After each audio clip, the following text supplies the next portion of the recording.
उमरगाम में 3 साल की बच्ची से दुष्कर्म, आरोपी गिरफ्तार। 27 अगस्त 2024 को दोपहर करीब 3:30 बजे उमरगाम के देवधाम इलाके के एक घर में 3 साल और 3 महीने की बच्ची के साथ बलात्कार की गंभीर घटना घटी।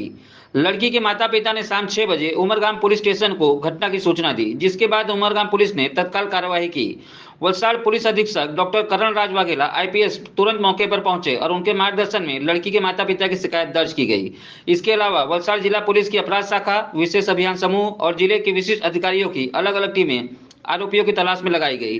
आरोपी एक आदिवासी इलाके में छुपा हुआ था, जो महाराष्ट्र राज्य से अपने मूल स्थान की ओर भागने की कोशिश करते समय कुछ ही घंटों में पकड़ लिया गया। વલસાડના ઉમરગામ પોલીસ સ્ટેશન વિસ્તારમાં એક નાની દીકરી સાથે દુષ્કર્મની ઘટના બની છે। ઘટનાના 1 કલાકની અંદર જ આરોપીને ચાલુ ટ્રેને ભાગતો હતો ત્યારે એને પકડી પાડવામાં આવ્યો છે। આ બનાવ અનુસંધાને ભારતીય ન્યાય સંહિતાની કડકમાં કડક કલમ 65(2) મુજબ ગુનો દાખલ કરવામાં આવ્યો છે અને પોક્સોની કલમનો પણ ગુનો દાખલ કરવામાં આવ્યો છે। આરોપીને પોલીસે 1 જ કલાકની અંદર રાઉન્ડ અપ કરી લીધો છે।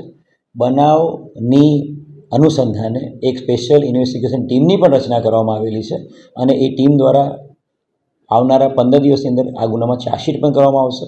हूँ मीडिया मित्रोना माध्यमथी वलसाडनी समग्र जनताने अने उमरगामनी जनताने नम्र अपील करीश के कोईपण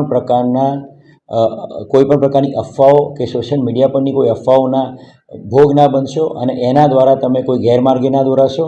अमारो फक्त ने फक्त आशय आ तपास जल्दी में जल्दी पूर्ण करी चार्जशीट करवानो छे अने लोकोने हूँ तमामने नम्र अपील करूँ छूँ कि आप शांति जाळवो अने पोलीसने सहकार आपो।